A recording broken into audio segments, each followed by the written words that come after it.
ಅದೇ ಸುಮ್ಮನೆ ಜಸ್ಟ್ ಅವ್ರ ಪಕ್ಕದಲ್ಲಿ ಬಂದು ಕುಂತ್ಕೊಂಡು ವಿಶ್ ಮಾಡಿ ಸುಮ್ಮನೆ ಆಗ್ತಾರೆ.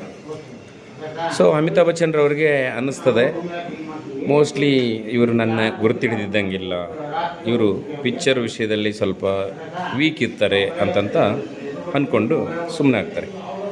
ಅದಾದ ನಂತರ ಏರ್ ಹೋಸ್ಟ್ಸ್ಗಳು ಟೀ ತರ್ತಾರೆ, ಕಾಫಿ ಕೊಡ್ತಾರೆ, ಕುಡಿತಾರೆ, ಪ್ರಯಾಣದ ಬಗ್ಗೆ ಮಾತಾಡ್ತಾ ಅಮಿತಾಬ್ ಬಚ್ಚನ್ರವರು ಚಲನಚಿತ್ರ ವಿಷಯಗಳ ಬಗ್ಗೆ ತೆಗಿತಾರೆ.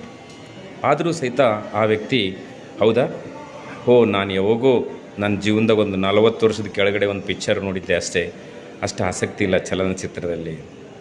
ಸರಿ, ನಾನು ಚಲನಚಿತ್ರದಲ್ಲಿ ನಟನೆ ಮಾಡ್ತಾಯಿದ್ದೀನಿ. ಹೌದಾ, ಏನಿದ್ದೀರಿ ಅಲ್ಲಿ? ನಾನೊಬ್ಬ ನಟ ಇದ್ದೀನಿ.